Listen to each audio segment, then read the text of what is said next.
ਹਥਲੇ ਵਿਸ਼ੇ ਦਾ ਇਹ ਦੂਜਾ ਭਾਗ ਹੈ ਸਾਥੀਓ। ਵਿਸ਼ਾ ਹੈ ਨਾਸਤਿਕਤਾ ਸਮੇਂ ਦੀ ਅਹਿਮ ਲੋੜ। ਪਹਿਲੇ ਭਾਗ ਵਿੱਚ ਸਵਾਲ ਉੱਠਿਆ ਸੀ ਕਿ ਬਹੁ ਗਿਣਤੀ ਲੋਕ ਧਾਰਮਿਕ ਜਾਂ ਅਧਿਆਤਮਿਕ ਸੋਚ ਸਮਝ ਦੇ ਮਾਲਕ ਕਿਉਂ ਹਨ। ਇਸ ਦੇ 6-7 ਕਾਰਨ ਤੁਹਾਡੇ ਨਾਲ ਕਦੇ ਫੇਰ ਸਾਂਝੇ ਕਰਨ ਦਾ ਵਾਅਦਾ ਕੀਤਾ ਸੀ ਸਾਥੀਓ, ਜੋ ਕਿ ਅਹਿਦਨਾਮਾ ਦੀ ਇਸ ਦੂਜੀ ਪੇਸ਼ਕਸ਼ ਵਿੱਚ ਤੁਹਾਡੇ ਨਾਲ ਸਾਂਝੇ ਕਰਨ ਲੱਗੇ ਹਾਂ। ਨਾਸਤਿਕਤਾ ਸਮੇਂ ਦੀ ਅਹਿਮ ਲੋੜ ਹੈ। ਨਾਸਤਿਕਤਾ ਤੋਂ ਬਿਨਾਂ ਸਾਡੇ ਸਮਾਜ ਦਾ ਸੁਖਾਵਾਂ ਭਵਿੱਖ ਸੰਭਵ ਨਹੀਂ ਹੈ। ਪ੍ਰਾਚੀਨ ਸਮੇਂ ਵਿੱਚ ਨਾਸਤਿਕ ਉਸ ਇਨਸਾਨ ਨੂੰ ਆਖਿਆ ਜਾਂਦਾ ਸੀ ਜੋ ਵੇਦਾਂ ਨੂੰ ਨਹੀਂ ਸੀ ਮੰਨਦਾ, ਉਹਨਾਂ ਉੱਤੇ ਕਿੰਤੂ ਪ੍ਰੰਤੂ ਕਰਦਾ ਸੀ। ਪਰ ਉਸ ਤੋਂ ਬਾਅਦ ਵਿੱਚ ਨਾਸਤਿਕ ਉਸ ਇਨਸਾਨ ਨੂੰ ਆਖਿਆ ਜਾਣ ਲੱਗਿਆ ਹੈ ਜੋ ਕਿਸੇ ਪਰਮਾਤਮਾ ਨੂੰ ਨਹੀਂ ਸੀ ਮੰਨਦਾ, ਕਿਉਂਕਿ ਵੇਦਾਂ ਦੇ ਸਮੇਂ ਲੋਕਾਂ ਨੇ ਕਿਸੇ ਪਰਮਾਤਮਾ ਦੀ ਕਲਪਨਾ ਨਹੀਂ ਸੀ ਕੀਤੀ। ਉਹਨਾਂ ਸਮਿਆਂ ਵਿੱਚ ਉਹ ਕੁਦਰਤ ਦੇ ਹੀ ਵੱਖੋ ਵੱਖਰੇ ਰੂਪਾਂ ਨੂੰ ਪੂਜਦੇ ਸਨ। ਕੁਦਰਤ ਦੇ ਅਜਿਹੇ ਰੂਪ ਜੋ ਲੋਕਾਂ ਦੇ ਰੋਜ਼ਾਨਾ ਜੀਵਨ ਨੂੰ ਪ੍ਰਭਾਵਿਤ ਕਰਦੇ ਸਨ, ਜਿਵੇਂ ਕਿ ਧਰਤੀ, ਸੂਰਜ, ਸਮੁੰਦਰ, ਅੱਗ ਅਤੇ ਹਵਾ ਆਦਿ। ਇੱਥੋਂ ਤੱਕ ਕਿ ਉਹ ਜਨ ਅੰਗਾਂ ਦੀ ਵੀ ਪੂਜਾ ਕਰਦੇ ਸਨ, ਜੋ ਕਿ ਹਜ਼ਾਰਾਂ ਸਾਲਾਂ ਬਾਅਦ ਅੱਜ ਵੀ ਜਾਰੀ ਹੈ। ਭਾਵੇਂ ਇਹਨਾਂ ਦੀ ਪੂਜਾ ਕਰਨ ਵਾਲੇ ਬਹੁ ਗਿਣਤੀ ਲੋਕਾਂ ਨੂੰ ਇਸ ਦਾ ਗਿਆਨ ਨਹੀਂ ਹੈ, ਪਰ ਜਿਹੜੇ ਅਗਿਆਨਤਾ ਦੇ ਪ੍ਰਚਾਰਕਾਂ ਨੂੰ ਇਸ ਦਾ ਗਿਆਨ ਹੈ, ਉਹ ਜਾਣ-ਬੁੱਝ ਕੇ ਅਣਜਾਣ ਬਣਦੇ ਹਨ ਜਾਂ ਫਿਰ ਇਸ ਸੰਬੰਧੀ ਅਜਿਹੀ ਭਟਕਾਊ ਵਿਆਖਿਆ ਕਰਨ ਲੱਗਦੇ ਹਨ ਜਿਹੜੀ ਉਹਨਾਂ ਦੇ ਨਿੱਜੀ ਹਿੱਤ ਪੂਰਦੀ ਹੋਵੇ। ਬਹੁ ਗਿਣਤੀ ਨੂੰ ਨਾਸਤਿਕਤਾ ਕਿਸੇ ਅੱਤ ਦੇ ਜ਼ੁਲਮੀ ਹਾਦਸੇ ਦਾ ਨਾਮ ਜਾਪਦਾ ਹੈ। ਸਵਾਲ ਉੱਠਦਾ ਹੈ ਕਿ ਬਹੁ ਗਿਣਤੀ ਲੋਕ ਧਾਰਮਿਕ ਜਾਂ ਅਧਿਆਤਮਿਕ ਸੋਚ ਸਮਝ ਦੇ ਮਾਲਕ ਕਿਉਂ ਹਨ। ਇਸ ਦੇ 7 ਕਾਰਨ ਇਸ ਤਰ੍ਹਾਂ ਹਨ ਸਾਥੀਓ। ਪਹਿਲਾ ਕਾਰਨ ਹੈ ਪੂੰਜੀਵਾਦ ਅਤੇ ਸਿੱਖਿਆ। ਮੌਜੂਦਾ ਦੌਰ ਪੂੰਜੀਵਾਦ ਹੈ, ਜੋ ਕਿ ਵਿਅਕਤੀਗਤ ਤਰੱਕੀ ਲਈ ਸਮੂਹ ਮਿਹਨਤਕਸ਼ ਲੋਕਾਈ ਦੀ ਲੁੱਟ ਦਾ ਹੀ ਇੱਕ ਸਿਆਸੀ ਪ੍ਰਬੰਧ ਹੈ। ਆਪਣੇ ਸ਼ਰੀਕਾਂ ਨੂੰ ਮੁਕਾਬਲਿਆਂ ਵਿੱਚ ਪਛਾੜਦੇ ਹੋਏ ਵਿਹਲੜ ਅਮੀਰ ਦਿਨੋਂ ਦਿਨ ਘਟਦੇ ਜਾ ਰਹੇ ਹਨ, ਜਦਕਿ ਗਰੀਬ ਜਾਂ ਨਿਹੱਥੇ ਮਿਹਨਤਕਸ਼ ਲੋਕ ਦਿਨੋਂ ਦਿਨ ਵੱਧਦੇ ਜਾ ਰਹੇ ਹਨ, ਜਿਨ੍ਹਾਂ ਦੀ ਪੈਦਾਵਾਰ ਉੱਤੇ ਵਿਹਲੜ ਧਨਾੜ ਜਾਂ ਪੂੰਜੀਪਤੀ ਪਲਦੇ ਹਨ। ਇਸ ਹਕੀਕਤ ਦੀ ਸੋਝੀ ਤੋਂ ਲੋਕਾਂ ਨੂੰ ਦੂਰ ਰੱਖਣ ਲਈ ਲੋਕਾਂ ਉੱਤੇ ਰਾਜ ਕਰ ਰਹੀ ਪੂੰਜੀਪਤੀਆਂ ਦੀ ਜਮਾਤ ਦੁਆਰਾ ਜਮਹੂਰੀਅਤ ਜਾਂ ਲੋਕਤੰਤਰ ਭਾਵ ਲੋਕਾਂ ਦਾ ਹੀ ਰਾਜ ਹੋਣ ਦਾ ਢੰਡੋਰਾ ਪਿੱਟਿਆ ਜਾਂਦਾ ਹੈ। ਆਪਣੀ ਹੀ ਲੋਟੂ ਜਮਾਤ ਵਿੱਚੋਂ ਵੱਖੋ ਵੱਖਰੀਆਂ ਰਾਜਨੀਤਿਕ ਪਾਰਟੀਆਂ ਬਣਾਈਆਂ ਜਾਂਦੀਆਂ ਹਨ ਤਾਂ ਜੋ ਲੋਕ ਇਸ ਪ੍ਰਬੰਧ ਨੂੰ ਬਦਲਣ ਬਾਰੇ ਸੋਚਣ ਦੀ ਥਾਂ ਵੱਖੋ ਵੱਖਰੀਆਂ ਰਾਜਨੀਤਿਕ ਪਾਰਟੀਆਂ ਦੇ ਚੱਕਰਵਿਊਹ ਵਿੱਚ ਹੀ ਉਲਝੇ ਰਹਿਣ। ਲੋਕਾਂ ਨੂੰ ਚੋਣਾਂ ਸਮੇਂ ਪੜ੍ਹੇ ਲਿਖੇ ਅਤੇ ਇਮਾਨਦਾਰ ਚਿਹਰੇ ਚੁਣਨ ਤੋਂ ਹੀ ਫੁਰਸਤ ਨਾ ਮਿਲ ਸਕੇ। ਇਸ ਤੋਂ ਇਲਾਵਾ ਹਾਕਮ ਜਮਾਤ ਦੁਆਰਾ ਚੋਣਾਂ ਦੌਰਾਨ ਅਜਿਹੇ ਚਿਹਰੇ ਉਮੀਦਵਾਰ ਚੁਣੇ ਜਾਂਦੇ ਹਨ ਜਿਹੜੇ ਲੋਕਾਂ ਦੇ ਮਨਾਂ ਵਿੱਚ ਘਰ ਕਰੀ ਬੈਠੇ ਹੋਣ, ਜਿਵੇਂ ਕਿ ਕੋਈ ਕਲਾਕਾਰ ਜਾਂ ਕੋਈ ਫਿਲਮੀ ਅਦਾਕਾਰ ਵਗੈਰਾ ਵਗੈਰਾ। ਲੋਕਾਂ ਦੀ ਹਰ ਬਗਾਵਤ ਨੂੰ ਪੁਲਿਸ ਜਾਂ ਫੌਜ ਦੁਆਰਾ ਦਬਾਇਆ ਜਾਂਦਾ ਹੈ। ਇਸ ਸਭ ਦੇ ਬਾਵਜੂਦ ਵੀ ਪੂੰਜੀਪਤੀਆਂ ਦੀ ਲੁਟੇਰੀ ਜਮਾਤ ਲੁੱਟੀ ਜਾ ਰਹੀ ਵਿਸ਼ਾਲ ਕਿਰਤੀ ਲੋਕਾਈ ਨੂੰ ਆਪਣੇ ਅਧੀਨ ਨਾ ਰੱਖ ਸਕਦੀ ਜੇਕਰ ਉਸ ਨੂੰ ਧਾਰਮਿਕ ਸਿੱਖਿਆ ਜਾਂ ਪੁਜਾਰੀ ਵਰਗ ਦਾ ਸਹਾਰਾ ਨਾ ਹੁੰਦਾ। ਧਾਰਮਿਕ ਸਿੱਖਿਆ ਮੁਤਾਬਕ ਮਨੁੱਖੀ ਸਮੱਸਿਆਵਾਂ ਦੀਆਂ ਜੜ੍ਹਾਂ ਅਤੇ ਉਸ ਦੀਆਂ ਸਫਲਤਾਵਾਂ ਜਾਂ ਅਸਫਲਤਾਵਾਂ ਦੀਆਂ ਕੁੰਜੀਆਂ ਇਸ ਪਦਾਰਥਕ ਸੰਸਾਰ ਵਿੱਚ ਨਹੀਂ, ਸਗੋਂ ਉਸ ਵਿਚਾਰਵਾਦੀ ਸੰਸਾਰ ਵਿੱਚ ਹੀ ਹਨ, ਜਿਸ ਬਾਰੇ ਧਾਰਮਿਕ ਲੋਕ ਆਪ ਆਖਦੇ ਹਨ ਕਿ ਪਹਿਲਾਂ ਦ੍ਰਿੜ ਭਰੋਸਾ ਕਰਨ ਤੋਂ ਬਿਨਾਂ ਉਸ ਨੂੰ ਕਦੇ ਜਾਣਿਆ ਹੀ ਨਹੀਂ ਜਾ ਸਕਦਾ। ਹੁਣ ਜੇਕਰ ਕੋਈ ਦ੍ਰਿੜ ਭਰੋਸੇ ਦੇ ਬਾਵਜੂਦ ਵੀ ਕਿਸੇ ਵਿਚਾਰਵਾਦੀ ਦੁਨੀਆ ਦਾ ਪ੍ਰਤੱਖ ਪ੍ਰਮਾਣ ਨਾ ਦੇਖ ਸਕੇ, ਤਦ ਇਸ ਵਿੱਚ ਵੀ ਦੋਸ਼ੀ ਕੇਵਲ ਉਸ ਮਨੁੱਖ ਨੂੰ ਹੀ ਮੰਨਿਆ ਜਾਂਦਾ ਹੈ ਕਿ ਜ਼ਰੂਰ ਉਸਨੇ ਕੋਈ ਪਾਪ ਕੀਤਾ ਹੋਵੇਗਾ ਜਾਂ ਮਨ ਹੀ ਮਨ ਕੋਈ ਸ਼ੱਕ ਸਵਾਲ ਕੀਤਾ ਹੋਵੇਗਾ। ਇਸ ਤਰ੍ਹਾਂ ਲੋਕਾਂ ਨੂੰ ਖੂਹ ਦੇ ਡੱਡੂ ਬਣਾ ਦਿੱਤਾ ਜਾਂਦਾ ਹੈ। ਉਹਨਾਂ ਦੀਆਂ ਅੱਖਾਂ ਤੇ ਇੱਕ ਮੋਟੀ ਕਾਲੀ ਪੱਟੀ ਬੰਨ੍ਹ ਦਿੱਤੀ ਜਾਂਦੀ ਹੈ, ਜਿਸ ਨਾਲ ਉਹਨਾਂ ਨੂੰ ਕਦੇ ਪੂੰਜੀਪਤੀ ਹਾਕਮ ਜਮਾਤ ਦੀ ਲੁੱਟ ਨਜ਼ਰ ਹੀ ਨਹੀਂ ਆਉਂਦੀ। ਜੇਕਰ ਕੁਝ ਲੋਕਾਂ ਨੂੰ ਨਜ਼ਰ ਆਵੇ ਤਦ ਵੀ ਉਹ ਲੁਟੇਰੀ ਜਮਾਤ ਨੂੰ ਟੱਕਰ ਦੇਣ ਦੇ ਯੋਗ ਨਹੀਂ ਹੁੰਦੇ, ਕਿਉਂਕਿ ਉਹ ਆਪਣੇ ਲੋਕਾਂ ਦੀ ਸ਼ਕਤੀ ਨੂੰ ਕਦੇ ਪਛਾਣ ਹੀ ਨਹੀਂ ਸਕਦੇ। ਸਗੋਂ ਉਹ ਆਪਣੇ ਲੋਕਾਂ ਦੀ ਹਰ ਪ੍ਰਾਪਤੀ ਨੂੰ ਵੀ ਕਿਸੇ ਅਦਿੱਖ ਸ਼ਕਤੀ ਦਾ ਚਮਤਕਾਰ ਹੀ ਮੰਨਦੇ ਹਨ। ਉਹਨਾਂ ਮੁਤਾਬਕ ਦੁਨੀਆ ਕਿਸੇ ਯੋਧੇ, ਕਿਸੇ ਪੀਰ ਪੈਗੰਬਰ ਜਾਂ ਕਿਸੇ ਅਦਿੱਖ ਸ਼ਕਤੀ ਪਰਮਾਤਮਾ ਦੀ ਮਰਜ਼ੀ ਨਾਲ ਹੀ ਬਦਲਦੀ ਹੈ। ਉਹ ਆਪਣੀਆਂ ਲੋੜਾਂ ਪੂਰਨ ਲਈ, ਸਮੱਸਿਆਵਾਂ ਤੋਂ ਛੁਟਕਾਰਾ ਪਾਉਣ ਲਈ ਜਾਂ ਆਪਣੀ ਕਿਸੇ ਪ੍ਰਾਪਤੀ ਸਮੇਂ ਕਿਸੇ ਦੇਵੀ ਦੇਵਤੇ ਜਾਂ ਗੁਰੂ ਪੀਰ ਪਰਮਾਤਮਾ ਦੇ ਸ਼ੁਕਰਾਨੇ ਲਈ ਧਾਰਮਿਕ ਕਰਮਕਾਂਡਾਂ ਵਿੱਚ ਹੀ ਆਪਣਾ ਸਮਾਂ, ਪੈਸਾ ਅਤੇ ਦਿਮਾਗ ਖਰਚਦੇ ਰਹਿੰਦੇ ਹਨ। ਜੋਆਓ ਕੌਟਿਨਹੋ ਦਾ ਵਿਚਾਰ ਹੈ ਕਿ ਨਿਰਪੱਖ ਸਿੱਖਿਆ ਕੋਈ ਨਹੀਂ ਹੁੰਦੀ। ਸਿੱਖਿਆ ਜਾਂ ਤਾਂ ਗੁਲਾਮ ਬਣਾਉਣ ਲਈ ਹੁੰਦੀ ਹੈ ਤੇ ਜਾਂ ਮੁਕਤੀ ਲਈ। ਇਸ ਲਈ ਸਰਕਾਰਾਂ ਵੱਲੋਂ ਹਰ ਨਵੀਂ ਪੀੜ੍ਹੀ ਨੂੰ ਮਾਨਸਿਕ ਤੌਰ ਤੇ ਗੁਲਾਮ ਬਣਾਉਣ ਲਈ ਅਧਿਆਤਮਵਾਦੀ ਸਿੱਖਿਆ ਸਕੂਲੀ ਸਿਲੇਬਸਾਂ ਵਿੱਚ ਵੀ ਸ਼ਾਮਲ ਕੀਤੀ ਜਾਂਦੀ ਹੈ ਅਤੇ ਮਿਥਿਹਾਸ ਨੂੰ ਇਤਿਹਾਸ ਦੀ ਤਰ੍ਹਾਂ ਪੂਰੀ ਗੰਭੀਰਤਾ ਨਾਲ ਵਿਦਿਆਰਥੀਆਂ ਨੂੰ ਪੜ੍ਹਾਇਆ ਰਟਾਇਆ ਜਾਂਦਾ ਹੈ। ਹਰ ਤਰ੍ਹਾਂ ਦੇ ਅੰਧ ਵਿਸ਼ਵਾਸ ਤੋਂ ਬਚਣ ਲਈ ਮਨੁੱਖ ਨੂੰ ਕਿਸੇ ਪਰਮਾਤਮਾ ਵਿੱਚ ਦ੍ਰਿੜ ਭਰੋਸਾ ਰੱਖਣ ਦੀ ਸਿੱਖਿਆ ਦਿੱਤੀ ਜਾਂਦੀ ਹੈ। ਕਿਸੇ ਜੋੜੇ ਦੇ ਔਲਾਦ ਹੋਣਾ ਜਾਂ ਨਾ ਹੋਣਾ ਲੋਕਾਂ ਦੀਆਂ ਅਸੀਸਾਂ ਦਰਸੀਸਾਂ ਉੱਤੇ ਨਿਰਭਰ ਦੱਸਿਆ ਜਾਂਦਾ ਹੈ। ਸੱਤਾਧਾਰੀ ਜਮਾਤ ਦੁਆਰਾ ਕਦੇ ਲੋਕਾਂ ਦੀਆਂ ਧਾਰਮਿਕ ਭਾਵਨਾਵਾਂ ਭੜਕਾਉਣ ਦੀਆਂ ਸਾਜ਼ਿਸ਼ਾਂ ਰਚੀਆਂ ਜਾਂਦੀਆਂ ਹਨ, ਜਿਸ ਨਾਲ ਲੋਕ ਆਪੋ ਆਪਣੇ ਧਰਮ ਨਾਲ ਹੋਰ ਵੀ ਮਜ਼ਬੂਤੀ ਨਾਲ ਜੁੜ ਜਾਂਦੇ ਹਨ, ਕਿਉਂਕਿ ਜਿਸ ਵਸਤੂ ਦਾ ਸਾਨੂੰ ਆਪਣੇ ਹੱਥੋਂ ਤਿਲਕਣ ਦਾ ਸ਼ੱਕ ਹੋਵੇ ਅਸੀਂ ਉਸ ਨੂੰ ਸੁਭਾਵਿਕ ਹੀ ਮਜ਼ਬੂਤੀ ਨਾਲ ਫੜ ਲੈਂਦੇ ਹਾਂ। ਕਾਰਨਾਂ ਤੋਂ ਵਾਂਝੇ ਕਾਰਜਾਂ ਦਾ ਸੰਗ੍ਰਹਿ ਹੋਣ ਕਾਰਨ ਅਧਿਆਤਮਿਕ ਸਿੱਖਿਆ ਮਨੁੱਖ ਨੂੰ ਮਨੁੱਖ ਨਾਲੋਂ ਤੋੜਨ ਦਾ ਕੰਮ ਕਰਦੀ ਹੈ, ਜੋ ਕਿ ਪੂੰਜੀਪਤੀ ਸਰਕਾਰਾਂ ਲਈ ਖੂਬ ਲਾਹੇਵੰਦ ਹੁੰਦਾ ਹੈ, ਕਿਉਂਕਿ ਲੋਕਾਂ ਦੀ ਆਪਸੀ ਫੁੱਟ ਵਿੱਚੋਂ ਹੀ ਸਰਕਾਰਾਂ ਲਈ ਲੋਕਾਂ ਦਾ ਬਹੁਮਤ ਪੈਦਾ ਹੁੰਦਾ ਹੈ। ਇਸ ਤੋਂ ਇਲਾਵਾ ਅਧਿਆਤਮਿਕ ਸਿੱਖਿਆ ਲੋਕਾਂ ਨੂੰ ਅਧੀਨਗੀ ਦਾ ਪਾਠ ਪੜ੍ਹਾਉਂਦੀ ਹੈ, ਭਾਵ ਕਿ ਉਹ ਲੋਕਾਂ ਨੂੰ ਗੁਲਾਮ ਰਹਿਣ ਦਾ ਆਦੀ ਕਰਦੀ ਹੈ। ਲੋਕਾਂ ਵਿੱਚ ਨਿਮਾਣੇ, ਬੇਵਸ ਅਤੇ ਤੁੱਛ ਪ੍ਰਾਣੀ ਹੋਣ ਦਾ ਅਹਿਸਾਸ ਪੈਦਾ ਕਰਦੀ ਹੈ। ਆਓ ਹੁਣ ਲੋਕਾਂ ਦੀ ਅਧਿਆਤਮਵਾਦੀ ਸੋਚ ਦੇ ਦੂਜੇ ਕਾਰਨ ਵੱਲ ਵਧੀਏ। ਦੂਜਾ ਕਾਰਨ ਹੈ ਮੀਡੀਆ ਅਤੇ ਭਾਰਤੀ ਸੰਵਿਧਾਨ। ਨਿੱਜੀ ਜਾਇਦਾਦ ਇਕੱਠੀ ਕਰਨ ਅਤੇ ਉਸ ਨੂੰ ਸੰਭਾਲਣ ਲਈ ਸਾਡੇ ਦੇਸ਼ ਦਾ ਸੰਵਿਧਾਨ ਆਗਿਆ ਦਿੰਦਾ ਹੈ। ਸੋ ਅਖਬਾਰਾਂ, ਟੀਵੀ ਅਤੇ YouTube ਚੈਨਲ ਆਦਿ ਮੁਨਾਫਿਆਂ ਲਈ ਵਪਾਰੀਆਂ ਅਤੇ ਪੁਜਾਰੀਆਂ ਨੂੰ ਪ੍ਰਚਾਰ ਪ੍ਰਸਾਰ ਦਾ ਖੂਬ ਮੌਕਾ ਦਿੰਦੇ ਹਨ। ਇਹਨਾਂ ਦੋਵਾਂ ਹੀ ਧਿਰਾਂ ਕੋਲ ਹੱਕ ਦੀ ਨਹੀਂ ਸਗੋਂ ਕਿਰਤੀ ਲੋਕਾਂ ਦੀ ਲੁੱਟ ਦੀ ਕਮਾਈ ਹੁੰਦੀ ਹੈ, ਜਿਸ ਕਾਰਨ ਇਹ ਆਪਣੀ ਮਸ਼ਹੂਰੀ ਲਈ ਮੀਡੀਆ ਨੂੰ ਅੰਨਾ ਧਨ ਦੇਣ ਦੇ ਯੋਗ ਹੁੰਦੇ ਹਨ।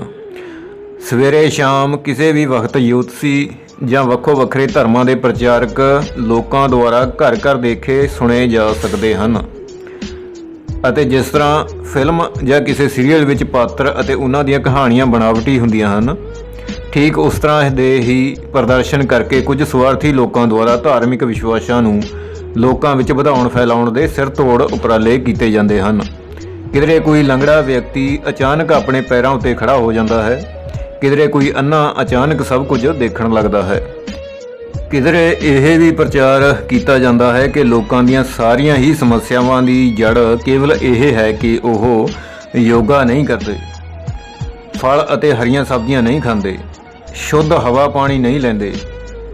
ਕਹਿਣ ਨੂੰ ਵਿਚਾਰਾਂ ਦਾ ਅਮੁੱਕ ਭੰਡਾਰ ਹੈ, ਪਰ 100 ਗਜ ਰੱਸਾ ਅਤੇ ਸਿਰੇ ਤੇ ਗੰਢ ਮੁਤਾਬਕ ਮੁੱਕਦੀ ਗੱਲ ਕਰੀਏ ਕਿ ਮੀਡੀਆ ਦੁਆਰਾ ਅਧਿਆਤਮਿਕ ਸਿੱਖਿਆ ਦਾ ਲੋਕਾਂ ਵਿੱਚ ਅਜਿਹਾ ਪ੍ਰਚਾਰ ਪ੍ਰਸਾਰ ਕੀਤਾ ਜਾਂਦਾ ਹੈ ਜਿਸ ਨਾਲ ਉਹਨਾਂ ਦੀ ਇਹ ਸੋਚਣ ਦੀ ਬੌਧਿਕ ਯੋਗਤਾ ਹੀ ਖਤਮ ਹੋ ਜਾਂਦੀ ਹੈ ਕਿ ਜੇਕਰ ਧਾਰਮਿਕ ਕਰਮਕਾਂਡਾਂ, ਅਰਦਾਸਾਂ ਜਾਂ ਮੱਥੇ ਟੇਕਣ ਨਾਲ ਹੀ ਚੰਗੀ ਸਿਹਤ ਅਤੇ ਸੁਰੱਖਿਆ ਪ੍ਰਾਪਤ ਕੀਤੀ ਜਾ ਸਕਦੀ ਹੈ, ਸਭ ਮਨੋਕਾਮਨਾਵਾਂ ਪੂਰੀਆਂ ਹੋ ਸਕਦੀਆਂ ਹਨ ਅਤੇ ਸਰਬੱਤ ਦਾ ਭਲਾ ਮੰਗਿਆ ਜਾ ਸਕਦਾ ਹੈ, ਤਦ ਲੋਕਾਂ ਨੂੰ ਹਰ 5 ਸਾਲ ਬਾਅਦ ਸਰਕਾਰਾਂ ਚੁਣਨ ਦੀ ਕੀ ਲੋੜ ਪੈਂਦੀ ਹੈ। ਤੀਜਾ ਕਾਰਨ ਹੈ ਸਾਥੀਓ ਬੇਰੁਜ਼ਗਾਰੀ। ਅਮੀਰਾਂ ਨੂੰ ਮਜ਼ਦੂਰ ਚਾਹੀਦੇ ਹੋਣ ਤਾਂ ਦੇਸ਼ ਭਰ ਵਿੱਚ ਬੇਰੁਜ਼ਗਾਰੀ ਪੈਦਾ ਕੀਤੀ ਜਾਂਦੀ ਹੈ, ਪਰ ਜਿੱਥੇ ਸਸਤੇ ਮਜ਼ਦੂਰ ਚਾਹੀਦੇ ਹੋਣ ਉੱਥੇ ਬੇਰੁਜ਼ਗਾਰੀ ਵਿੱਚ ਵਾਧਾ ਕੀਤਾ ਜਾਂਦਾ ਹੈ। ਜਿੱਥੇ ਮੁਫਤ ਦੇ ਮਜ਼ਦੂਰ ਚਾਹੀਦੇ ਹੋਣ ਉੱਥੇ ਲੋਕਾਂ ਨੂੰ ਸ਼ਰਧਾਲੂ ਬਣਾ ਲਿਆ ਜਾਂਦਾ ਹੈ। ਕੋਈ ਵੀ ਪ੍ਰਚਾਰ ਪ੍ਰਸਾਰ ਜੋ ਮਜ਼ਦੂਰਾਂ ਨੂੰ ਨਾ ਕੇਵਲ ਉਹਨਾਂ ਦੇ ਹੱਕਾਂ ਪ੍ਰਤੀ ਸਗੋਂ ਹੱਕ ਹਾਸਲ ਕਰਨ ਦੇ ਹੀਲੇ ਵਸੀਲਿਆਂ ਪ੍ਰਤੀ ਵੀ ਜਾਗਰੂਕ ਕਰਦਾ ਹੋਵੇ, ਸਰਕਾਰਾਂ ਵੱਲੋਂ ਬਗਾਵਤ ਸਮਝਿਆ ਜਾਂਦਾ ਹੈ ਅਤੇ ਇਸ ਬਗਾਵਤ ਨੂੰ ਕੁਚਲਣ ਲਈ ਪੂੰਜੀਪਤੀਆਂ ਦੀ ਹਾਕਮ ਜਮਾਤ ਕਿਸੇ ਵੀ ਹੱਦ ਤੱਕ ਚਲੀ ਜਾਂਦੀ ਹੈ। ਇਸ ਤਰ੍ਹਾਂ ਜਦ ਇੱਕ ਪਾਸੇ ਲੋਕ ਬੇਰੁਜ਼ਗਾਰ ਹੋਣ ਅਤੇ ਆਪਣੀ ਲੁੱਟ ਬੇਇਨਸਾਫੀ ਤੋਂ ਤੰਗ ਹੋਣ, ਦੂਜੇ ਪਾਸੇ ਉਹਨਾਂ ਲੋਕਾਂ ਨੂੰ ਉਹਨਾਂ ਦੇ ਆਪਣੇ ਪਦਾਰਥਵਾਦੀ ਫਲਸਫੇ ਦੀ ਸੋਝੀ ਤੋਂ ਦੂਰ ਰੱਖਿਆ ਗਿਆ ਹੋਵੇ, ਤਦ ਸੁਭਾਵਿਕ ਹੀ ਹੈ ਕਿ ਉਹ ਲੋਕ ਧਾਰਮਿਕ ਕਰਮਕਾਂਡਾਂ ਵਿੱਚੋਂ ਹੀ ਆਪਣੇ ਦੁੱਖਾਂ ਦਾ ਹੱਲ ਲੱਭਣ ਲੱਗਦੇ ਹਨ, ਕਿਉਂਕਿ ਅਧਿਆਤਮਵਾਦੀ ਸਿੱਖਿਆ ਲੋਕਾਂ ਨੂੰ ਬਚਪਨ ਤੋਂ ਹੀ ਮਿਲਣੀ ਸ਼ੁਰੂ ਹੋ ਜਾਂਦੀ ਹੈ। ਅਜਿਹਾ ਨਹੀਂ ਹੈ ਕਿ ਬੇਰੁਜ਼ਗਾਰ ਕੇਵਲ ਉਹੀ ਲੋਕ ਹੁੰਦੇ ਹਨ ਜੋ ਕੋਈ ਕੰਮ ਨਹੀਂ ਕਰ ਸਕਦੇ ਜਾਂ ਕੰਮ ਕਰਨ ਦੇ ਯੋਗ ਨਹੀਂ ਹੁੰਦੇ। ਹਕੀਕਤ ਇਹ ਹੈ ਕਿ ਸਰਕਾਰ ਵੱਲੋਂ ਉਹਨਾਂ ਲਈ ਕੋਈ ਕੰਮ ਛੱਡਿਆ ਹੀ ਨਹੀਂ ਜਾਂਦਾ। ਲੋਕ ਜੋ ਵੀ ਕੰਮ ਕਰਦੇ ਹਨ ਉਹ ਕਦੇ ਭਰੋਸੇਯੋਗ ਨਹੀਂ ਹੁੰਦਾ ਜਾਂ ਫਿਰ ਉਹਨਾਂ ਦੀ ਯੋਗਤਾ ਦੇ ਉਲਟ ਹੁੰਦਾ ਹੈ। ਇਹ ਢਿੱਡ ਦਾ ਮਸਲਾ ਹੈ ਜਿਸ ਵਿੱਚ ਕੋਈ ਸਬਰ ਜਾਂ ਕਿਸੇ ਦਾ ਲਿਹਾਜ਼ ਨਹੀਂ ਕੀਤਾ ਜਾ ਸਕਦਾ। ਬੇਰੁਜ਼ਗਾਰ ਲੋਕਾਂ ਨੇ ਵੀ ਆਪਣਾ ਅਤੇ ਆਪਣੇ ਟੱਬਰ ਦਾ ਪੇਟ ਪਾਲਣਾ ਹੁੰਦਾ ਹੈ, ਸੋ ਉਹ ਠੱਗੀਆਂ ਚੋਰੀਆਂ ਜਾਂ ਲੁੱਟਾਂ ਖੋਹਾਂ ਦੇ ਰਾਹ ਪੈਂਦੇ ਹਨ।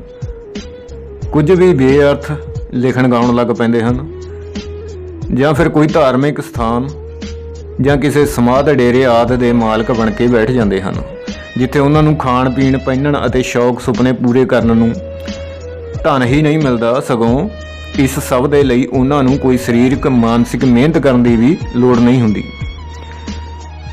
ਸਰੀਰਕ ਮਿਹਨਤ ਲਈ ਉਹਨਾਂ ਨੂੰ ਸ਼ਰਧਾਲੂ ਮਿਲ ਜਾਂਦੇ ਹਨ, ਪਰ ਮਾਨਸਿਕ ਮਿਹਨਤ ਦੀ ਲੋੜ ਉਹਨਾਂ ਨੂੰ ਇਸ ਲਈ ਨਹੀਂ ਪੈਂਦੀ ਕਿਉਂਕਿ ਲੋਕਾਂ ਨੂੰ ਉਹਨਾਂ ਨੇ ਬਿਨਾਂ ਸਿਰ ਪੈਰ ਦੀਆਂ ਮਨਘੜਤ ਕਹਾਣੀਆਂ ਹੀ ਸੁਣਾਉਣੀਆਂ ਹੁੰਦੀਆਂ ਹਨ, ਜਿਨ੍ਹਾਂ ਦਾ ਇਸ ਪਦਾਰਥਕ ਸੰਸਾਰ ਨਾਲ ਕੋਈ ਸੰਬੰਧ ਨਾ ਹੋਣ ਕਰਕੇ ਕਿਸੇ ਪ੍ਰਤੱਖ ਪ੍ਰਮਾਣ ਦੀ ਉਹਨਾਂ ਨੂੰ ਨਾ ਹੀ ਉਹਨਾਂ ਦੇ ਸ਼ਰਧਾਲੂਆਂ ਨੂੰ ਕੋਈ ਲੋੜ ਹੁੰਦੀ ਹੈ। ਚੌਥਾ ਕਾਰਨ ਹੈ ਪਿਆਰਿਓ ਅਨਪੜ੍ਹਤਾ। ਇਸ ਵਿੱਚ ਕੋਈ ਸ਼ੱਕ ਨਹੀਂ ਕਿ ਅਨਪੜ੍ਹ ਵਿਅਕਤੀ ਦੂਜੇ ਪੜ੍ਹੇ ਲਿਖੇ ਲੋਕਾਂ ਉੱਤੇ ਹੀ ਨਿਰਭਰ ਰਹਿ ਜਾਂਦਾ ਹੈ, ਇੱਕ ਲਾਈਲੱਗ ਕਿਸਮ ਦਾ ਇਨਸਾਨ ਬਣ ਕੇ ਹੀ ਰਹਿ ਜਾਂਦਾ ਹੈ। ਉਹ ਕੇਵਲ ਸੁਣ ਸਕਦਾ ਹੈ, ਪਰ ਇਹ ਕਦੇ ਨਹੀਂ ਜਾਣ ਸਕਦਾ ਕਿ ਕੀ ਸੁਣਾਉਣ ਵਾਲਾ ਉਸ ਨੂੰ ਉਹੀ ਪੜ੍ਹ ਕੇ ਸੁਣਾ ਰਿਹਾ ਹੈ ਜੋ ਕਿਤਾਬ ਵਿੱਚ ਲਿਖਿਆ ਹੈ। ਕਿਤੇ ਉਹ ਆਪਣੇ ਨਿੱਜੀ ਸਵਾਰਥ ਲਈ ਮਨਘੜਤ ਵਿਚਾਰ ਤਾਂ ਨਹੀਂ ਸੁਣਾ ਰਿਹਾ। ਕਿਤਾਬ ਵਿੱਚ ਲਿਖੇ ਨੂੰ ਅਟੱਲ ਮੰਨਣਾ ਸਾਡੇ ਸਮਾਜ ਦੀ ਬਹੁ ਗਿਣਤੀ ਦੇ ਸੁਭਾਅ ਵਿੱਚ ਹੈ, ਖਾਸ ਕਰਕੇ ਉਸ ਵਕਤ ਜਦ ਕਿਤਾਬ ਧਾਰਮਿਕ ਹੋਵੇ। ਇੱਥੇ ਸ਼ਬਦ ਪ੍ਰਮਾਣ ਦਾ ਮਸਲਾ ਉਹਨਾਂ ਨੂੰ ਪ੍ਰਭਾਵਿਤ ਕਰਦਾ ਹੈ ਅਤੇ ਆਪ ਪੜ੍ਹਨ ਪੜਤਾਲਣ ਤੋਂ ਅਸਮਰਥ ਹੋਣ ਕਾਰਨ ਅਨਪੜ੍ਹ ਲੋਕਾਂ ਨੂੰ ਜੋ ਕੁਝ ਵੀ ਸੁਣਾਇਆ ਜਾਂਦਾ ਹੈ ਉਹ ਉਸ ਨੂੰ ਸਦੀਵੀ ਸੱਚ ਸਵੀਕਾਰ ਕਰ ਲੈਂਦੇ ਹਨ। ਲੋਕ ਮਾਨਤਾਵਾਂ ਕੁਝ ਘੰਟਿਆਂ, ਕੁਝ ਦਿਨਾਂ ਜਾਂ ਕੁਝ ਸਾਲਾਂ ਵਿੱਚ ਨਹੀਂ ਬਣਦੀਆਂ। ਲੋਕਾਂ ਦੀ ਇਹ ਮਾਨਸਿਕਤਾ ਅਤੇ ਇਹ ਮਾਨਤਾ ਪ੍ਰਾਚੀਨ ਸਮਿਆਂ ਤੋਂ ਹੀ ਚੱਲੀ ਆਈ ਹੈ ਕਿ ਜੋ ਕੁਝ ਵੀ ਕਿਸੇ ਕਥਾਵਾਚਕ ਜਾਂ ਧਰਮ ਪ੍ਰਚਾਰਕ ਦੁਆਰਾ ਲੋਕਾਂ ਨੂੰ ਪੜ੍ਹ ਕੇ ਸੁਣਾਇਆ ਜਾਂਦਾ ਹੋਵੇ ਉਸ ਉੱਤੇ ਕਦੇ ਕੋਈ ਕਿੰਤੂ ਪਰੰਤੂ ਨਹੀਂ ਕੀਤਾ ਜਾ ਸਕਦਾ ਅਤੇ ਨਾ ਹੀ ਆਪ ਉੱਠ ਕੇ ਉਸ ਕਿਤਾਬ ਨੂੰ ਪੜ੍ਹਨਾ ਠੀਕ ਹੁੰਦਾ ਹੈ, ਕਿਉਂਕਿ ਅਜਿਹਾ ਕਰਨ ਨਾਲ ਮਨੁੱਖ ਘੋਰ ਪਾਪਾਂ ਦਾ ਭਾਗੀ ਬਣ ਜਾਂਦਾ ਹੈ। ਲੋਕਾਂ ਦੀ ਅਜਿਹੀ ਮਾਨਤਾ ਦਾ ਜਨਮ ਉਹਨਾਂ ਪ੍ਰਾਚੀਨ ਸਮੇਂ ਵਿੱਚ ਹੀ ਹੋਇਆ ਸੀ ਜਦ ਆਮ ਇਨਸਾਨ ਜਾਂ ਸ਼ੂਦਰ ਦੁਆਰਾ ਵੇਦਾਂ ਨੂੰ ਪੜ੍ਹਨਾ ਦੂਰ ਉਸ ਨੂੰ ਸੁਣਨਾ ਵੀ ਘੋਰ ਪਾਪ ਮੰਨਿਆ ਜਾਂਦਾ ਸੀ ਅਤੇ ਅਜਿਹਾ ਕਰਨ ਵਾਲੇ ਦੀ ਜੀਭ ਵੱਢੀ ਜਾਂਦੀ ਸੀ ਜਾਂ ਕੰਨਾਂ ਵਿੱਚ ਸਿੱਕਾ ਪਿਘਲਾ ਕੇ ਪਾ ਦਿੱਤਾ ਜਾਂਦਾ ਸੀ। ਪਰ ਹੌਲੀ ਹੌਲੀ ਆਪਣੇ ਨਿੱਜੀ ਹਿੱਤਾਂ ਨੂੰ ਮੁੱਖ ਰੱਖਦੇ ਹੋਏ ਪਰਜੀਵੀ ਜਮਾਤ ਦੁਆਰਾ ਆਮ ਮਿਹਨਤਕਸ਼ ਲੋਕਾਂ ਨੂੰ ਗੀਤਾ, ਰਮਾਇਣ ਅਤੇ ਮਹਾਭਾਰਤ ਸੁਣਨ ਦਾ ਹੱਕ ਦਿੱਤਾ ਗਿਆ ਸੀ। ਪਰ ਅਨਪੜ੍ਹਤਾ ਤੋਂ ਸਾਡਾ ਇੱਥੇ ਭਾਵ ਕੇਵਲ ਉਹਨਾਂ ਲੋਕਾਂ ਦੀ ਹੋਂਦ ਤੋਂ ਹੀ ਨਹੀਂ ਹੈ ਜਿਹੜੇ ਕਦੇ ਕਿਸੇ ਸਕੂਲ ਵਿੱਚ ਨਾ ਪੜ੍ਹੇ ਹੋਣ, ਸਗੋਂ ਸਾਡੇ ਮੁਤਾਬਕ ਅਨਪੜ੍ਹ ਹਰ ਉਹ ਇਨਸਾਨ ਹੈ ਜੋ ਭਾਵੇਂ ਕਾਲਜਾਂ ਯੂਨੀਵਰਸਿਟੀਆਂ ਤੱਕ ਦੀ ਉੱਚ ਸਿੱਖਿਆ ਹਾਸਲ ਕਰ ਚੁੱਕਿਆ ਹੋਵੇ, ਪਰ ਉਸਨੇ ਕਦੇ ਫਲਸਫੇ ਦਾ ਅਧਿਐਨ ਨਾ ਕੀਤਾ ਹੋਵੇ, ਜਿਸਨੇ ਕਦੇ ਕਾਰਜ ਨੂੰ ਕਾਰਨ ਨਾਲ ਜੋੜ ਕੇ ਨਾ ਦੇਖਿਆ ਹੋਵੇ, ਜਿਸਨੇ ਕਦੇ ਵੀ ਇੱਕ ਨੂੰ ਦੋ ਉੱਤੇ ਵੰਡ ਕੇ ਨਾ ਦੇਖਿਆ ਹੋਵੇ, ਭਾਵ ਜੋ ਕਦੇ ਜਾਣ ਹੀ ਨਾ ਸਕਿਆ ਹੋਵੇ ਕਿ ਦਵੰਦਵਾਦ ਕੀ ਹੁੰਦਾ ਹੈ, ਜਿਸਨੇ ਕਦੇ ਜਾਣਨ ਦਾ ਉਪਰਾਲਾ ਹੀ ਨਾ ਕੀਤਾ ਹੋਵੇ ਕਿ ਇਸ ਪਦਾਰਥਕ ਸੰਸਾਰ ਵਿੱਚ ਫਲਸਫੇ ਦੇ ਵਿਰੋਧ ਵਿਕਾਸੀ ਨਿਯਮ ਦੀ ਕੀ ਭੂਮਿਕਾ ਹੈ ਅਤੇ ਇਸ ਦਾ ਗਿਆਨ ਸਾਡੇ ਲਈ ਕਿਉਂ ਜ਼ਰੂਰੀ ਹੈ। ਇਸ ਅਨਪੜ੍ਹਤਾ ਦੇ ਦਾਇਰੇ ਵਿੱਚ ਉਹ ਲੇਖਕ ਵੀ ਆਉਂਦੇ ਹਨ ਜੋ ਦਰਜਨਾਂ ਹੀ ਕਿਤਾਬਾਂ ਲਿਖ ਚੁੱਕੇ ਹਨ। ਅਜਿਹੇ ਅਨਪੜ੍ਹ ਸਾਡੇ ਸਮਾਜ ਵਿੱਚ ਹਮੇਸ਼ਾ ਭਟਕਾਊ ਜਾਂ ਪਿਛਾਂਹ ਖਿੱਚੂ ਭੂਮਿਕਾ ਨਿਭਾਉਂਦੇ ਹਨ। ਅਜਿਹੇ ਲੋਕ ਅਧਿਆਤਮਵਾਦੀ ਸਮਝ ਦੇ ਮਾਲਕ ਹੁੰਦੇ ਹਨ। ਜੇਕਰ ਉਦਾਹਰਨ ਦੁਆਰਾ ਜਾਣਨਾ ਚਾਹੁੰਦੇ ਹੋ ਕਿ ਦਵੰਦਵਾਦੀ ਸੋਚ ਨੂੰ ਕਿਵੇਂ ਅਮਲ ਵਿੱਚ ਲਿਆਂਦਾ ਜਾ ਸਕਦਾ ਹੈ, ਤਾਂ ਅਸੀਂ ਇੱਥੇ ਡਾਕਟਰ ਕਾਵੂਰ ਦੀ ਉਦਾਹਰਨ ਲੈਂਦੇ ਹਾਂ, ਜਿਨ੍ਹਾਂ ਨੇ ਭਾਰਤ ਵਿੱਚ ਤਰਕਸ਼ੀਲ ਲਹਿਰ ਦਾ ਮੁੱਢ ਧਰਿਆ ਹੈ। ਉਹ ਬਚਪਨ ਵਿੱਚ ਜਦ ਬਿਮਾਰ ਹੋਏ ਤਦ ਉਹਨਾਂ ਦੀ ਵੱਡੀ ਭੈਣ ਨੇ ਉਹਨਾਂ ਨੂੰ ਕਿਸੇ ਵੈਦ ਤੋਂ ਦਵਾਈ ਲਿਆ ਕੇ ਦਿੱਤੀ ਅਤੇ ਕਾਵੂਰ ਨੂੰ ਕਿਹਾ ਕਿ ਇਸ ਦਵਾਈ ਨੂੰ ਲੈਣ ਸਮੇਂ ਪ੍ਰਮਾਤਮਾ ਦਾ ਸ਼ੁਕਰਾਨਾ ਕਰੀਂ। ਪਰ ਕਾਵੂਰ ਆਖਣ ਲੱਗੇ ਕਿ ਭਲਾ ਇਸ ਤਰ੍ਹਾਂ ਕਰਨ ਨਾਲ ਪਤਾ ਕਿਵੇਂ ਚੱਲੇਗਾ ਕਿ ਮੈਨੂੰ ਕਿਸੇ ਪ੍ਰਭੂ ਪਰਮਾਤਮਾ ਨੇ ਠੀਕ ਕੀਤਾ ਹੈ ਜਾਂ ਇਸ ਦਵਾਈ ਨੇ। ਮੈਂ ਦੋਵਾਂ ਵਿੱਚੋਂ ਇੱਕ ਹੀ ਕੰਮ ਕਰਾਂਗਾ। ਜੇਕਰ ਦਵਾਈ ਨਾਲ ਮੈਂ ਠੀਕ ਨਾ ਹੋਇਆ ਤਾਂ ਪ੍ਰਭੂ ਨੂੰ ਵੀ ਯਾਦ ਕਰ ਲਵਾਂਗਾ। ਲੋਕਾਂ ਦੀ ਸੋਚ ਦਾ ਧਾਰਮਿਕ ਦਲਦਲ ਵਿੱਚ ਫਸਣ ਦਾ ਪੰਜਵਾਂ ਕਾਰਨ ਜਾਗਰੂਕ ਲੋਕ, ਜਿਹੜੇ ਲੋਕਾਂ ਵਿੱਚ ਲੋਕਾਂ ਨੂੰ ਜਾਗਰੂਕ ਕਰਨ, ਉਹਨਾਂ ਦੇ ਹੱਕ ਇਨਸਾਫ ਲਈ ਲੜਨ ਅਤੇ ਲੋਕਾਂ ਦੀਆਂ ਸਮੱਸਿਆਵਾਂ ਦਾ ਲੋਕਾਂ ਸਾਹਮਣੇ ਬਦਲ ਪੇਸ਼ ਕਰਨ ਦੀ ਯੋਗਤਾ ਹੁੰਦੀ ਹੈ, ਅਤੇ ਜਿਨ੍ਹਾਂ ਉੱਤੇ ਲੋਕਾਂ ਨੂੰ ਵੀ ਭਰੋਸਾ ਹੁੰਦਾ ਹੈ ਕਿ ਉਹ ਸਮਾਜ ਦਾ ਉਸਾਰੂ ਭਵਿੱਖ ਸਿਰਜਣ ਵਿੱਚ ਢੁਕਵੀਂ ਭੂਮਿਕਾ ਨਿਭਾ ਸਕਦੇ ਹਨ। ਉਹਨਾਂ ਦੁਆਰਾ ਕੋਈ ਗਲਤ ਸਰਗਰਮੀ ਕਰਨਾ ਜਾਂ ਉਹਨਾਂ ਦਾ ਆਲਸੀ ਅਤੇ ਨਿੱਜਵਾਦੀ ਹੋ ਜਾਣਾ ਵੀ ਲੋਕਾਂ ਨੂੰ ਨਿਰਾਸ਼ ਕਰਦਾ ਹੈ, ਜਿਸ ਨਾਲ ਉਹ ਕਿਸੇ ਵੀ ਤਰਕਸ਼ੀਲ, ਵਿਗਿਆਨਕ ਜਾਂ ਇਨਕਲਾਬ ਦੇ ਵਿਚਾਰ ਨੂੰ ਨਫ਼ਰਤ ਕਰਨ ਲੱਗਦੇ ਹਨ। ਜੇਕਰ ਇੱਥੇ ਲੋਕਾਂ ਲਈ ਜੂਝਣ ਵਾਲੇ ਜਾਗਰੂਕ ਲੋਕਾਂ ਦੇ ਰੋਜ਼ਾਨਾ ਜੀਵਨ ਨੂੰ ਵੀ ਸਮਝੀਏ ਤਦ ਪਤਾ ਚੱਲਦਾ ਹੈ ਕਿ ਉਹਨਾਂ ਦਾ ਰਾਹ ਬਿਲਕੁਲ ਵੀ ਆਸਾਨ ਨਹੀਂ ਹੁੰਦਾ। ਜਿੱਥੇ ਉਹਨਾਂ ਨੂੰ ਵਿਰੋਧੀ ਤਾਕਤਾਂ ਵੱਲੋਂ ਸਿੱਧੇ ਅਸਿੱਧੇ ਰੂਪ ਵਿੱਚ ਦਬਾਇਆ ਜਾਂਦਾ ਹੈ, ਤੰਗ ਪਰੇਸ਼ਾਨ ਕੀਤਾ ਜਾਂਦਾ ਹੈ, ਉਹਨਾਂ ਨੂੰ ਕੁੱਟਿਆ ਮਾਰਿਆ ਜਾਂ ਜੇਲ੍ਹਾਂ ਵਿੱਚ ਸੁੱਟਿਆ ਜਾਂਦਾ ਹੈ, ਉੱਥੇ ਹੀ ਉਹਨਾਂ ਲੋਕਾਂ ਵਿੱਚੋਂ ਕੁਝ ਲੋਕ ਜਿਨ੍ਹਾਂ ਦੇ ਭਲੇ ਲਈ ਉਹ ਜੂਝ ਰਹੇ ਹੁੰਦੇ ਹਨ, ਉਹਨਾਂ ਨੂੰ ਬੇਇੱਜ਼ਤ ਕਰਨ ਲੱਗਦੇ ਹਨ। ਕਿਉਂਕਿ ਜਾਗਰੂਕ ਲੋਕ ਲੋਕਾਂ ਅਤੇ ਜੋਕਾਂ ਵਿਚਲੇ ਉਸ ਗਹਿਰੇ ਸੰਬੰਧ ਉੱਤੇ ਸੱਟ ਮਾਰਨ ਵਾਲੇ ਹੁੰਦੇ ਹਨ ਜੋ ਉਹਨਾਂ ਦੀ ਮਾਨਸਿਕਤਾ ਦਾ ਮਸਲਾ ਹੁੰਦਾ ਹੈ। ਅਜਿਹੇ ਹਾਲਾਤਾਂ ਨਾਲ ਜੂਝਦੇ ਹੋਏ ਕੁਝ ਜਾਗਰੂਕ ਲੋਕ ਅਧਵਾਟੇ ਹੀ ਹਥਿਆਰ ਸੁੱਟ ਜਾਂਦੇ ਹਨ ਕਿ ਭਲਾ ਅਸੀਂ ਕਿਉਂ ਅਤੇ ਕਿਸ ਦੇ ਲਈ ਲੜ ਰਹੇ ਹਾਂ। ਕਿਉਂ ਨਾ ਇਸ ਪੂੰਜੀਵਾਦੀ ਦੌਰ ਦੇ ਸਭ ਲੋਕਾਂ ਦੀ ਤਰ੍ਹਾਂ ਆਪਣੇ ਨਿੱਜੀ ਹਿੱਤਾਂ ਲਈ ਜਿਉਂਦੇ ਹੋਏ ਆਪਣੇ ਜੀਵਨ ਦਾ ਆਨੰਦ ਮਾਣੀਏ। 6ਵਾਂ ਕਾਰਨ ਹੈ ਸਾਥੀਓ, ਗੈਰ ਜ਼ਿੰਮੇਵਾਰ ਅਤੇ ਆਲਸੀ ਲੋਕ। ਅਸੀਂ ਆਖ ਸਕਦੇ ਹਾਂ ਕਿ ਲੋਕਾਂ ਦੀ ਮਾਨਸਿਕਤਾ ਉੱਤੇ ਭਾਰੂ ਪੂੰਜੀਵਾਦ ਹਤੈਸ਼ੀ ਸਿੱਖਿਆ ਤੋਂ ਬਾਅਦ ਇਹ ਲੋਕਾਂ ਦਾ ਗੈਰ ਜ਼ਿੰਮੇਵਾਰ ਹੋਣਾ ਦੂਜਾ ਸਭ ਤੋਂ ਵੱਡਾ ਕਾਰਨ ਹੈ ਕਿ ਬਹੁ ਗਿਣਤੀ ਲੋਕੀ ਅਧਿਆਤਮਵਾਦੀ ਸਮਝ ਦੇ ਮਾਲਕ ਹਨ। ਅਸੀਂ ਆਪਣੇ ਸਮਾਜ ਵਿੱਚ ਆਮ ਦੇਖ ਸਕਦੇ ਹਾਂ ਕਿ ਕੋਈ ਨੌਜਵਾਨ ਉਸ ਹਾਲਤ ਵਿੱਚ ਹੀ ਜ਼ਿੰਮੇਵਾਰ ਬਣਦਾ ਹੈ ਜਦ ਉਸਦੇ ਸਿਰ ਉਸਦੇ ਪਿਓ ਦਾਦੇ ਦੀ ਸਰਪ੍ਰਸਤੀ ਨਾ ਰਹੇ ਜਾਂ ਉਹ ਉਹਨਾਂ ਤੋਂ ਬਾਗੀ ਹੋ ਜਾਏ, ਕਿਉਂਕਿ ਇਸ ਸਥਿਤੀ ਵਿੱਚ ਉਸ ਨੌਜਵਾਨ ਨੂੰ ਆਪਣੇ ਰੋਜ਼ਾਨਾ ਜੀਵਨ ਦੀਆਂ ਲੋੜਾਂ ਨੂੰ ਲੈ ਕੇ ਆਪ ਹੀ ਸਮਾਜ ਵਿੱਚ ਵਿਚਰਨਾ ਪੈਂਦਾ ਹੈ, ਗੰਭੀਰ ਤੋਂ ਗੰਭੀਰ ਸਮੱਸਿਆਵਾਂ ਨਾਲ ਜੂਝਣਾ ਪੈਂਦਾ ਹੈ, ਵੱਖੋ ਵੱਖਰੇ ਸੁਭਾਅ ਦੇ ਲੋਕਾਂ ਨਾਲ ਮੱਥਾ ਲਾਉਣਾ ਪੈਂਦਾ ਹੈ। ਰੋਟੀ, ਕੱਪੜਾ ਅਤੇ ਮਕਾਨ ਤੋਂ ਇਲਾਵਾ ਅਜੋਕੇ ਸਮਾਜਿਕ ਜੀਵਨ ਦੀਆਂ ਹੋਰ ਸਭ ਬੁਨਿਆਦੀ ਲੋੜਾਂ, ਸ਼ੌਕ, ਸੁਪਨੇ ਕਿਉਂ, ਕਦੋਂ, ਕਿੱਥੋਂ ਅਤੇ ਕਿਵੇਂ ਪੂਰੇ ਕੀਤੇ ਜਾ ਸਕਦੇ ਹਨ, ਇਸ ਸਭ ਦਾ ਨਾ ਕੇਵਲ ਗਿਆਨ ਸਗੋਂ ਅਮਲੀ ਤਜਰਬਾ ਵੀ ਉਸ ਨੌਜਵਾਨ ਨੂੰ ਸਾਲ 6 ਮਹੀਨਿਆਂ ਵਿੱਚ ਹੀ ਹੋਣ ਲੱਗਦਾ ਹੈ। ਉਸ ਦਾ ਉਹ ਗਿਆਨ ਜੋ ਉਸ ਦੀ ਉਮਰ ਅਤੇ ਸਮਾਜਿਕ ਹਾਲਤਾਂ ਮੁਤਾਬਕ ਨਿੱਤ ਬਦਲਦਾ ਰਹਿੰਦਾ ਹੈ, ਜਦ ਤੱਕ ਉਹ ਆਪਣੇ ਸਮਾਜ ਨਾਲ ਸਿੱਧੇ ਰੂਪ ਵਿੱਚ ਜੁੜਿਆ ਰਹਿੰਦਾ ਹੈ, ਨਾ ਕਿ ਆਪਣੇ ਕਿਸੇ ਪਿਓ ਦਾਦੇ ਜਾਂ ਚਾਚੇ ਤਾਏ ਦੁਆਰਾ।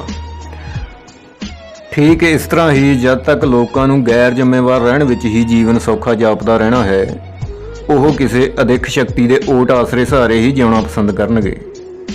ਉਹਨਾਂ ਨੂੰ ਆਪਣਾ ਜੀਵਨ ਸੌਖਾ ਇਸ ਲਈ ਜਾਪਦਾ ਹੈ ਕਿਉਂਕਿ ਮਾਨਸਿਕ ਗੁਲਾਮੀ ਕਾਰਨ ਉਹਨਾਂ ਨੂੰ ਆਪਣੀ ਲੁੱਟ, ਬੇਇਨਸਾਫੀ ਦਾ, ਸਮਾਜਿਕ ਕਾਣੀ ਵੰਡ ਦਾ ਕਦੇ ਅਹਿਸਾਸ ਹੀ ਨਹੀਂ ਹੁੰਦਾ।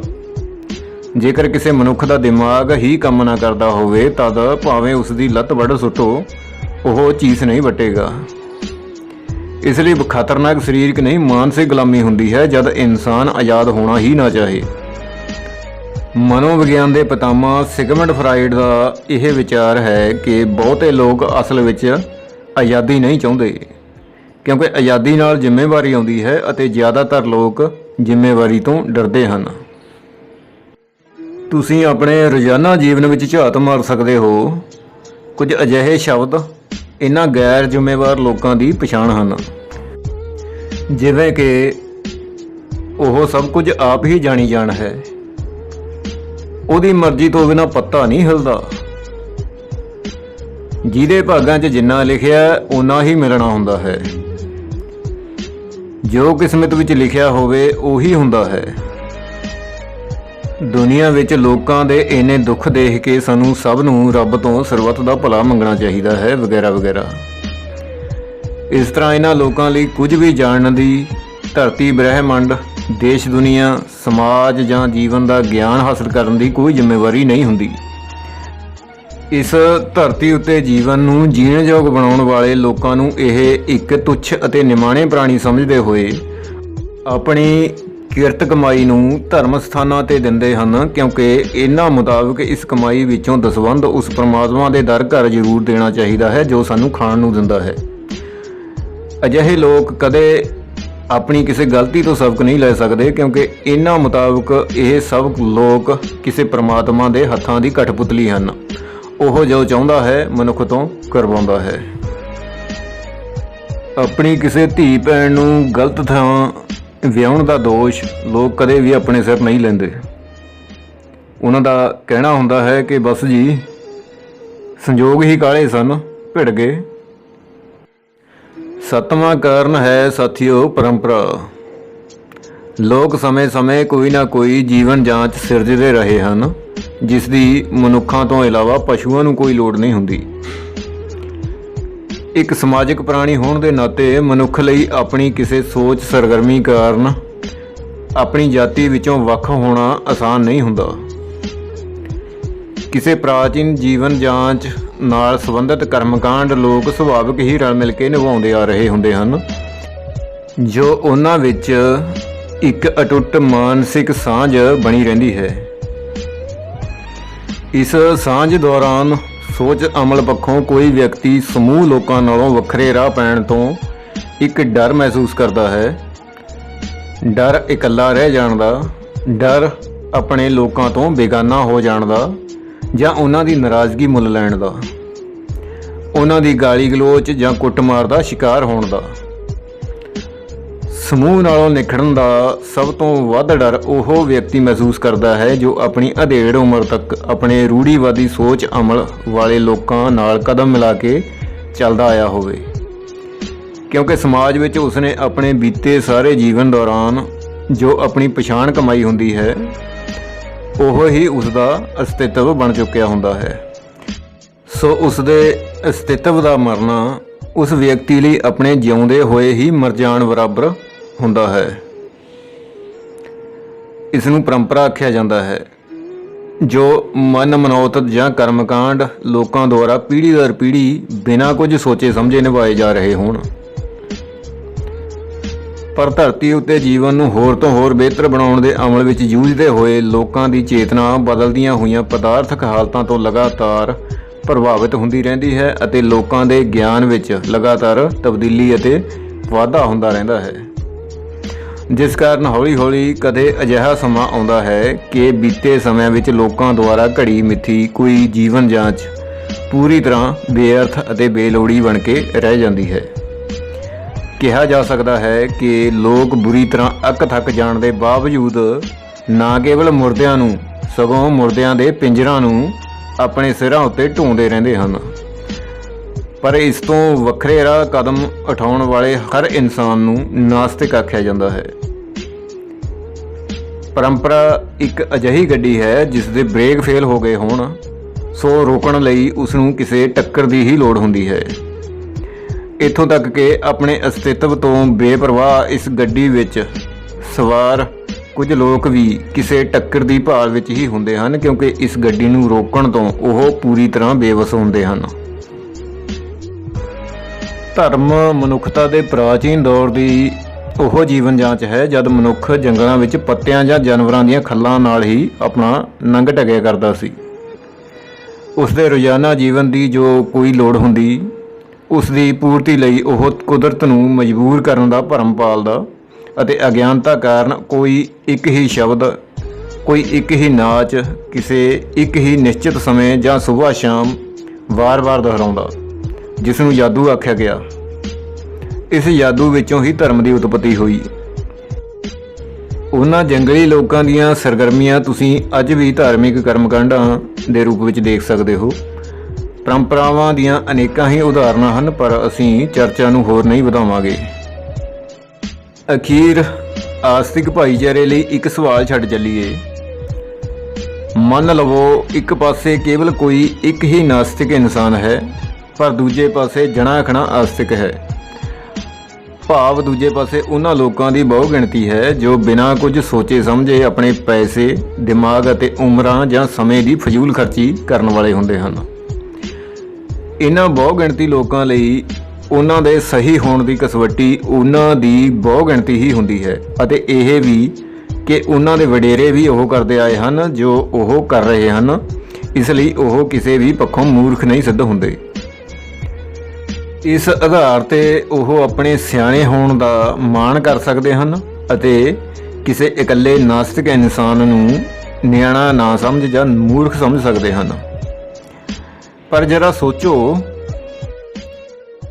ਕਿ ਭਲਾ ਉਸ ਇਕੱਲੇ ਨਾਸਤਿਕ ਇਨਸਾਨ ਕੋਲ ਅਜਿਹਾ ਦ੍ਰਿੜ ਆਤਮ ਵਿਸ਼ਵਾਸ ਕਿੱਥੋਂ ਆਉਂਦਾ ਹੈ ਜਿਸ ਨਾਲ ਉਹ ਬਹੁ ਗਿਣਤੀ ਸਾਹਮਣੇ ਸਿਰ ਉਠਾ ਕੇ ਅਤੇ ਉਹਨਾਂ ਦੀ ਅੱਖ ਵਿੱਚ ਅੱਖ ਪਾ ਕੇ ਅਜਿਹੇ ਸਵਾਲ ਖੜੇ ਕਰ ਸਕਦਾ ਹੈ ਜਿਨ੍ਹਾਂ ਦਾ ਜਵਾਬ ਉਹਨਾਂ ਦੀ ਬਹੁ ਗਿਣਤੀ ਕੋਲ ਨਹੀਂ ਹੁੰਦਾ, ਸਿਵਾਏ ਟਾਲ ਮਟੋਲ ਦੇ ਜਾਂ ਉਲਟਾ ਇਹ ਸਵਾਲ ਕਰਨ ਦੇ ਕਿ ਕੀ ਸਭ ਲੋਕ ਮੂਰਖ ਹੀ ਹਨ ਜੋ ਉਹ ਸਭ ਕਰਦੇ ਹਨ ਜੋ ਸਾਡੇ ਵੱਡਿਆਂ ਤੋਂ ਚੱਲੀ ਆਈ ਹੈ।